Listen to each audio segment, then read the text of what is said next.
Welcome to Philosophy Zone, the podcast where we dive into the big ideas that shape our world. Today, we're stepping into the turbulent, electrifying world of Friedrich Nietzsche, a philosopher whose life and writings continue to spark fascination, debate, and inspiration. Nietzsche's ideas are bold, provocative, and sometimes unsettling, but they force us to confront what it means to be human.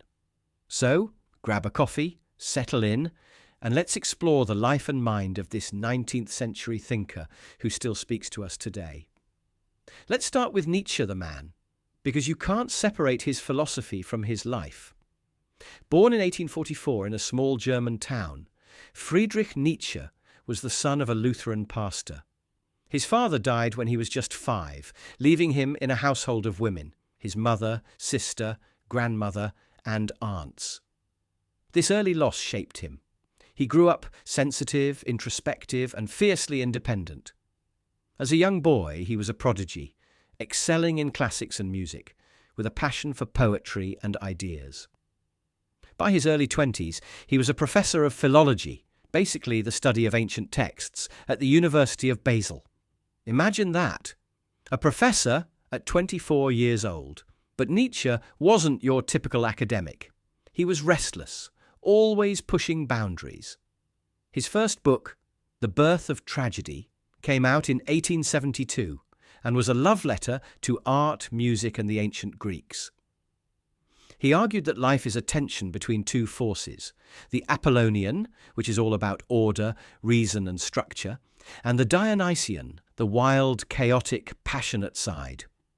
For Nietzsche, great art, like Greek tragedy or Wagner's operas, balanced these forces.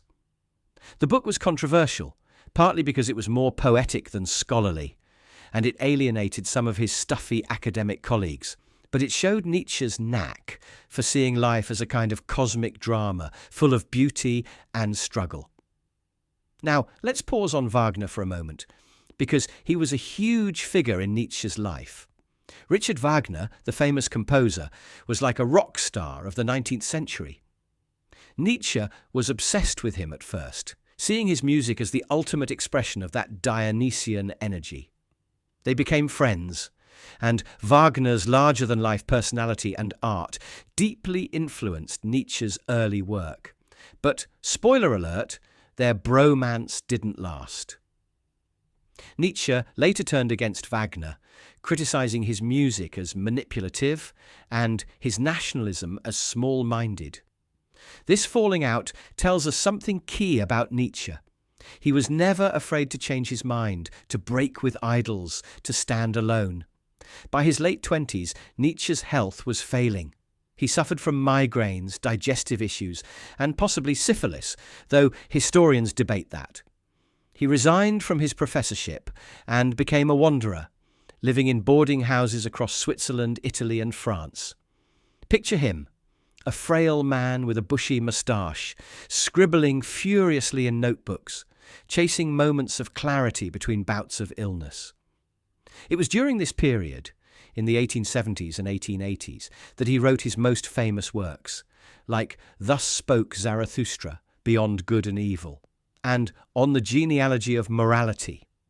These books are less like traditional philosophy and more like literary explosions, aphorisms, parables, and polemics that challenge everything we take for granted. So, what was Nietzsche saying in these works? Let's get to the heart of his philosophy. One of his big ideas is the critique of traditional morality. Nietzsche thought the moral systems of his time, especially Christianity, were built on a slave morality.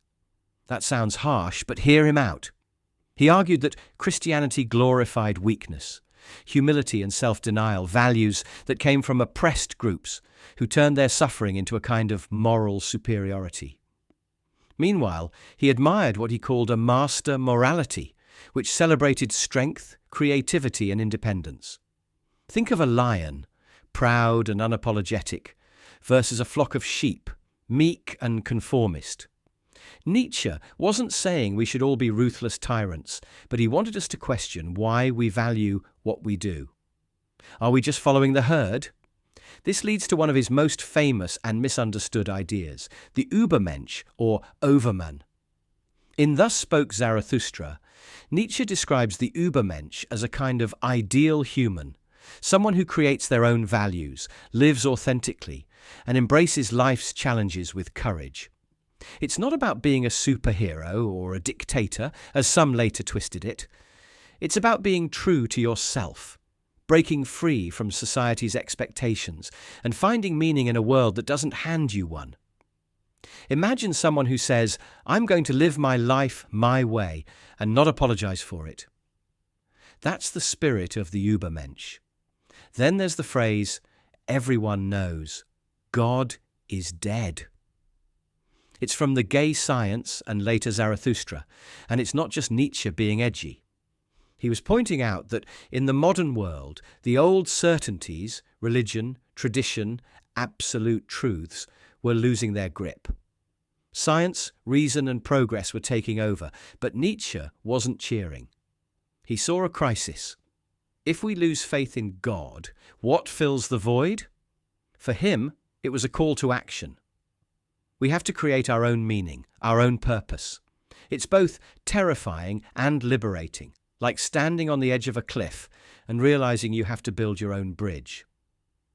Nietzsche's writing style is part of what makes him so compelling. He doesn't lecture like a professor. He provokes, he teases, he writes like a poet. Thus, Spoke Zarathustra reads like a mythic story with a prophet named Zarathustra descending from a mountain to share wisdom. Beyond Good and Evil is a series of sharp, witty aphorisms that poke holes in everything from democracy to dogmatism. He's not trying to give you answers on a platter. He's trying to wake you up, to make you think for yourself. That's why reading Nietzsche feels like a conversation, or sometimes a fistfight, with a brilliant, slightly unhinged friend. But let's not romanticize him too much. Nietzsche's life was tough. By his mid-40s, his health was crumbling, and in 1889, at age 44, he had a mental breakdown in Turin, Italy. The story goes that he saw a horse being whipped, ran to protect it, and collapsed. He never recovered. For the last decade of his life, he was incapacitated, cared for by his mother and sister. His sister, Elizabeth, is a controversial figure. She took control of his writings, and after his death in 1900, twisted them to align with her nationalist and anti-Semitic views. Nietzsche himself despised nationalism and anti-Semitism, but her meddling gave his ideas a bad rap, especially when the Nazis later cherry-picked his work for their propaganda. It's a reminder, ideas can be misused when the thinker isn't around to defend them. So, why does Nietzsche matter today? His ideas are everywhere, even if we don't always name him. When we talk about authenticity, about being yourself, in a world of social media pressures, that's Nietzschean. When we question authority or challenge outdated traditions, that's Nietzschean. His call to embrace life, even its pain and chaos, resonates in a world that often feels uncertain. He's like a friend who grabs you by the shoulders and says, "Stop sleepwalking. Live deliberately. Create something extraordinary." But he's not for everyone. Nietzsche can be intoxicating, but he can also be overwhelming. His rejection of easy answers means you have to do the hard work of figuring things out yourself. And some of his ideas, like his critique of compassion or his admiration for strength, can feel cold or elitist if taken out of context. Yet I think that's part of his genius. He doesn't let you stay comfortable. He forces you to wrestle with life's big questions. What do you believe? Why are you here? What kind of life are you willing to fight for? As we wrap up, let's reflect on Nietzsche's legacy. He wasn't a philosopher who wanted followers. He wanted people to think for themselves. He once wrote, "That which does not kill us makes us stronger," a line that's been quoted to death, but still captures his spirit. Life for Nietzsche was about struggle, creativity, and saying yes to existence, even when it's messy. His writings are like a fire. They can warm you, inspire you, or burn you if you get too close. But they always leave you changed. Thanks for joining me in Philosophy Zone.